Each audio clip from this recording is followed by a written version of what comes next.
and welcome to News Hour, reaching you live from our Lagos studios. Coming up, President Tinubu showcases Nigeria's strength to international investors in Berlin.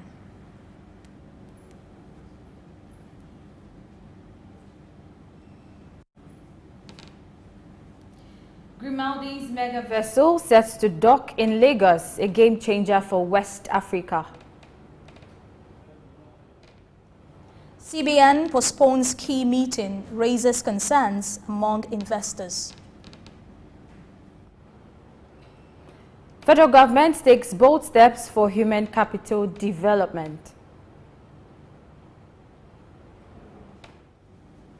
Glad to have you join us. Today is the United Nations World Television Day.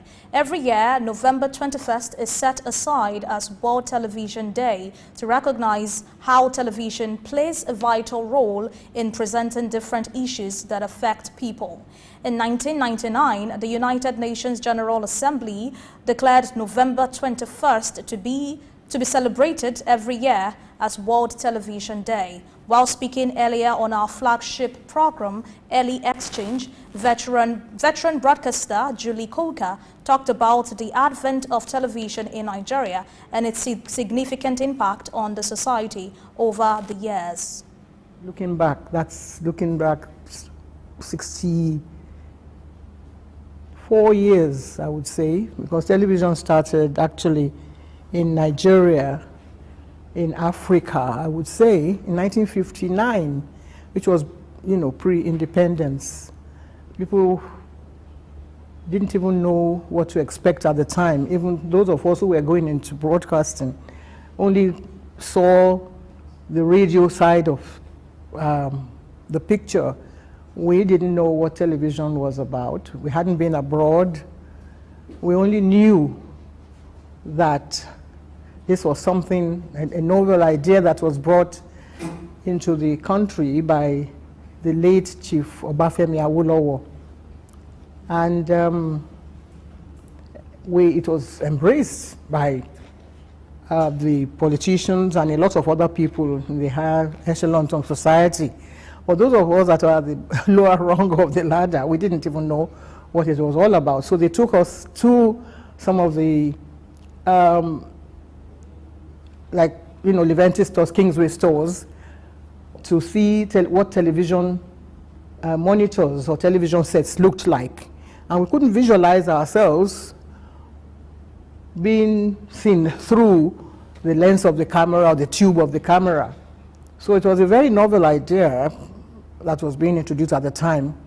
Well, it was exciting. Those were exciting days, and we wanted to see actually what was involved. So when we were taken to the studios, like I'm coming in here like a greenhorn, it all looked very, beyond our wildest imagination. Well, the interesting part of it is that whoever brought the idea should be commended, and every year they should be celebrated, because in the entire world, I believe television started from America. The whole concept came from America, was embraced by Britain, and then on to Germany. The Democratic Republic of Germany, as it was called at the time, was the third station in the world, and then another one, I think in Australia, one other country before Nigeria, but not France. We were already transmitting before the French authorities thought of bringing television into their own country. So we should actually be right up there. Nigeria should be celebrated every year, even by other African countries, as the country that actually took the plunge and brought this wonderful idea into the world of Africans. Nigerian President Bola Ahmed Tinubu has expressed eagerness to partner with German Federal Chancellor Olaf Scholz, German companies, particularly Siemens AG, in reforming Nigeria's power sector through the Siemens-backed Presidential Power Initiative, PPI. The initiative aims to address challenges in the power sector and expand capacity with Siemens Energy facilitating financing. President Tinubu emphasized his commitment to the Siemens Power Project and its potential for skilled development opportunities for Nigerian youth.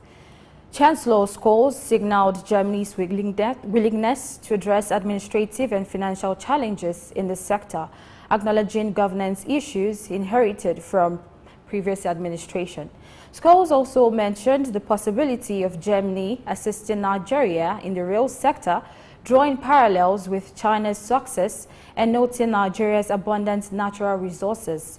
Germany has shown interest in investing in Nigeria with a focus on LNG production, mineral resources, and the rail sector. This aligns with a broader trend of Western European countries turning to Africa for energy sustenance.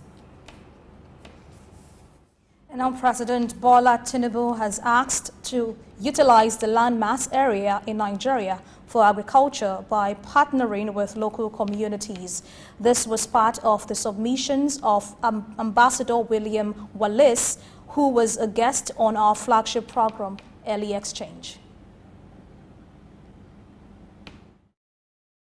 A vast land mass area, almost 1 million square kilometers, and a lot of it is arable land. Agriculture absolutely should be one of the key things that the president and the country should be looking at, utilizing the mass land area for agriculture.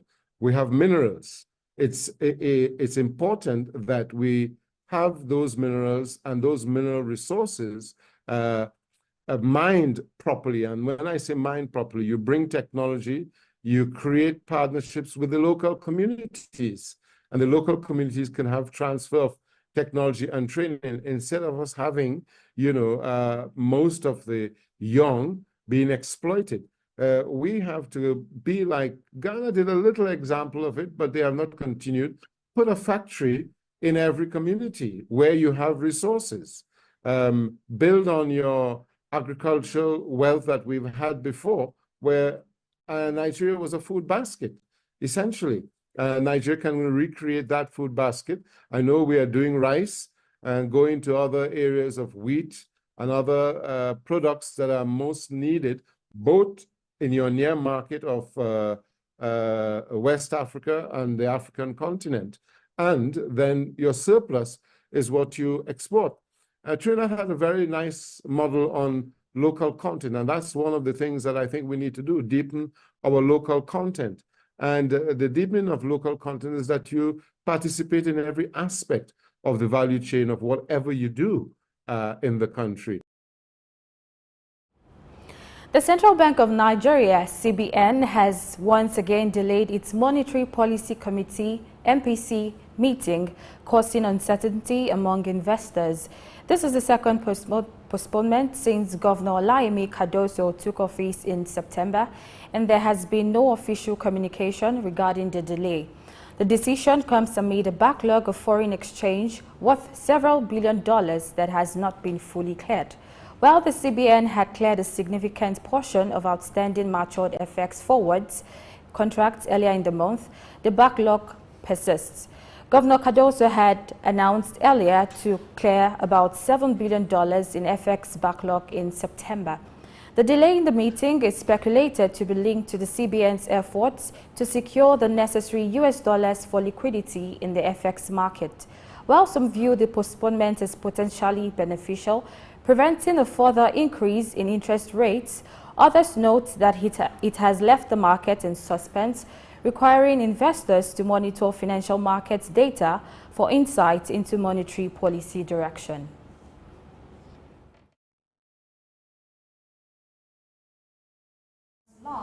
Human Capital Development, Vice President Kashim Shettima has set up a multi-sectoral committee to drive the goal of the Human Capital Development HCD program. The committee, comprising federal and state governments, donors and partners, will meet every 2 weeks to review progress. The announcement came at the end of the 2023 Dubai Air Show, where Vice President Shettima met with key figures including World Bank's Country Director for Nigeria, Shubham Chaudhry, and business leaders like Aliko Dangote and Tony Elumelu as they pledged their support for the HCD program. Shettima stressed the need for investment in human capital to create a globally competitive and adaptive workforce. The HCD program, launched in March 2018, focuses on education, health, and labor force participation. Guided by a steering committee chaired by the Vice President, it involves representatives from the Senate, House of Representatives, key ministries, and governors from 6 geopolitical zones aimed at tackling issues such as under-5 mortality, malnutrition, and the quality of education, while reinforcing the commitment to Nigeria's future growth and prosperity. We go on a short break now. When we return, the news continues.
For staying with us.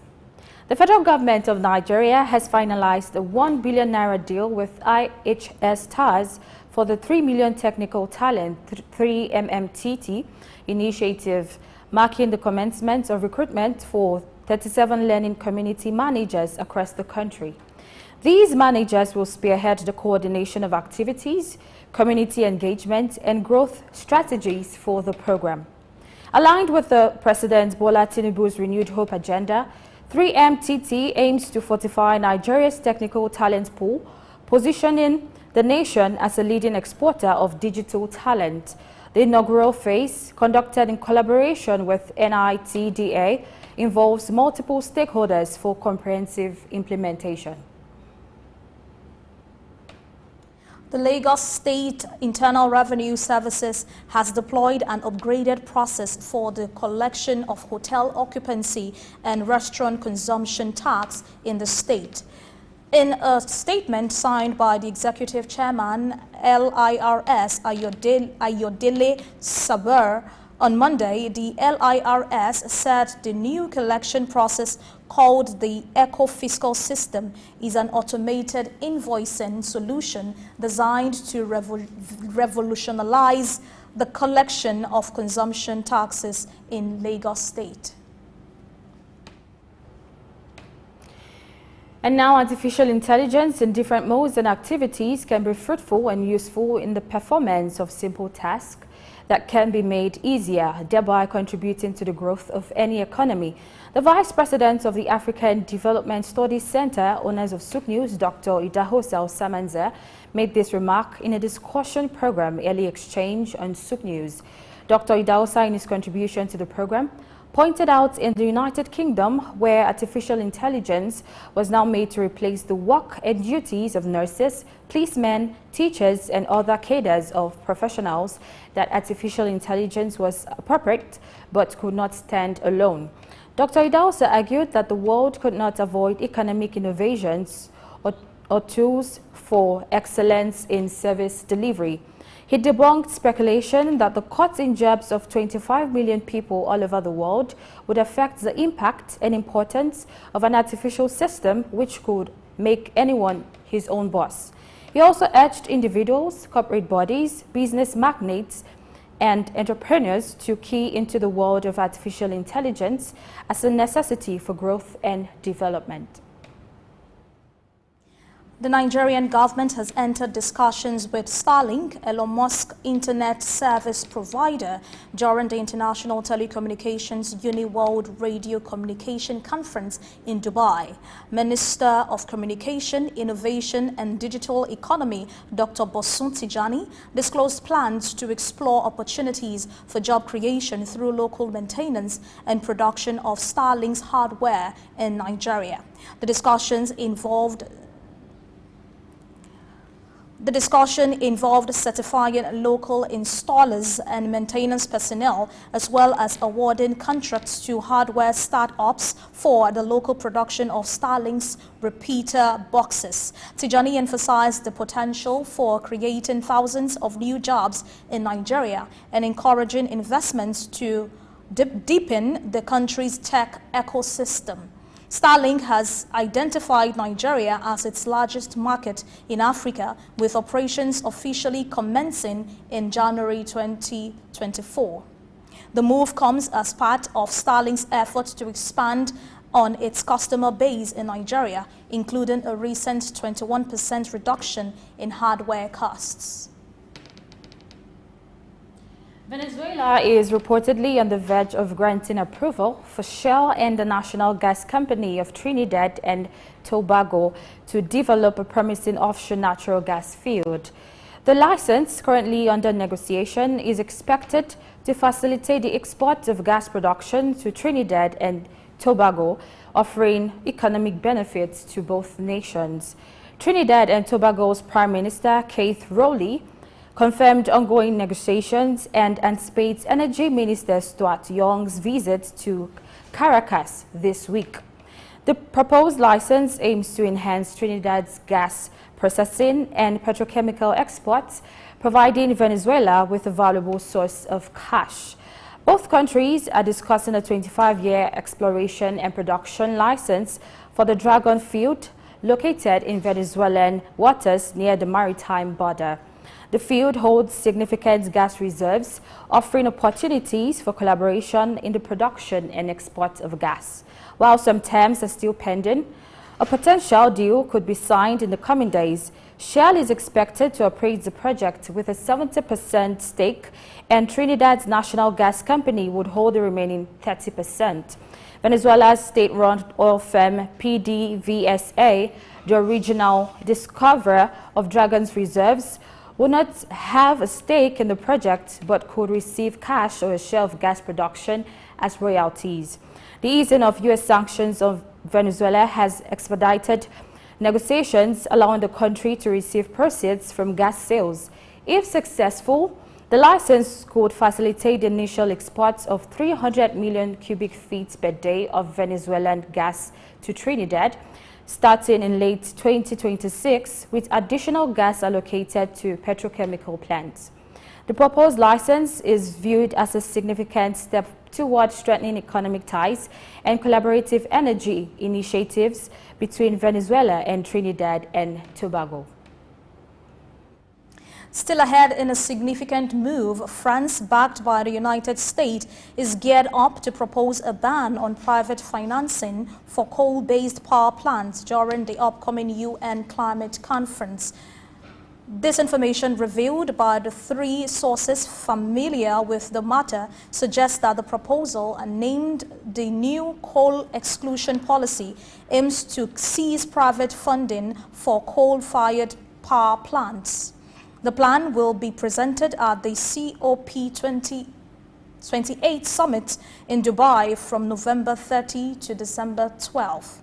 This initiative has the potential to deepen divisions among participating nations, particularly with India and China expressing opposition to any attempts to impede the construction of coal-fired power plants. France's Minister of State for Development, Chrysoula, informed the Indian government about this proposal, emphasizing its focus on private financial institutions and insurance companies. The plan envisions the Organization for Economic Cooperation and Development setting coal exit standards for private finance firms, which could be monitored by regulators rating agencies, and non-governmental organizations. The move aligns with broader global efforts as the US, European Union, and Canada advocates for expediting the phase-out of coal due to its detrimental impact on climate goals. Stocks, commodity, and market trends comes next after this break. Stay with us.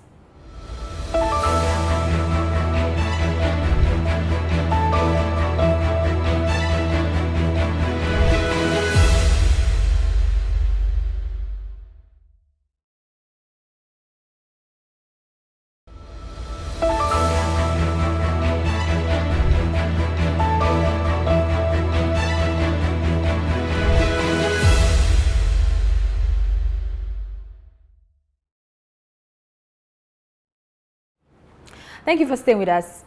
At the close of Monday's trading on the Nigerian Stock Exchange, NGX, a total of 358,445,972 shares were traded in 6,551 deals, corresponding to a market value of 4,357,811,327 naira and 8 kobo were traded. Compared with the previous NGX trading day, which was Friday, Monday's data shows a 19% decline in volume, 28% decline in turnover, but an 11% improvement in deals. The current market capitalization of the Nigerian Stock Exchange is 39.1 trillion naira. In the aggregate, 119 NGX-listed equities participated in trading, ending with 36 gainers and 15 losers. Make-Your Industries led the gainers with 9.95% share price appreciation, closing at 6.30 naira per share, followed by Multiverse Mining and Exploration, Associated Bus Company, and CNI Leasing. On the losing side, RT Briscoe came out last with an end-of-day price depreciation of 9.84% at 55 kobo per share, followed by Prestige Assurance Company, Stanbic IBTC Holdings, and Computer Warehouse Group. Access Holdings recorded the highest volume of 27.6 million traded shares, followed by ICO Insurance, Universal Insurance Company, and JPO Gold and Ventures. At the end of Monday's trading on the Lusaka Securities Exchange, LUS, a total of 37,203 shares were traded in 59 deals, corresponding to a market value of 240,085 kwacha and 77 gwei was traded, compared with the previous LUS trading day.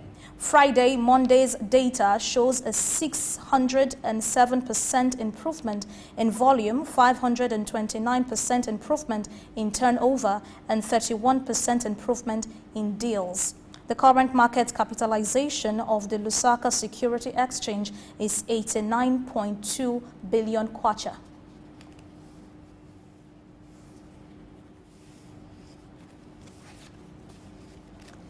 In the aggregate, 6 LUS-listed equity participated in trading, ending with only one gainer, namely Real Estate Investment Zambia, with 2.68% share price appreciation. Standard Chartered Bank recorded the highest volume of 13,979 traded shares, followed by Corbett Energy Corporation, Zambif Products, and Real Estate Investment Zambia.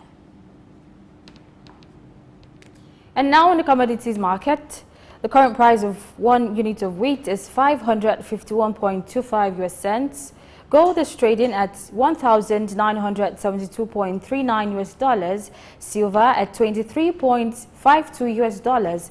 Copper at $3.75 US dollars. And Brent crude oil is valued at $82.74 US dollars per barrel. And on that note, we'll wrap up the news. Now, I am Alfreda Ambe Ibasi. And I'm Adesua Iremoseli. Many thanks for watching.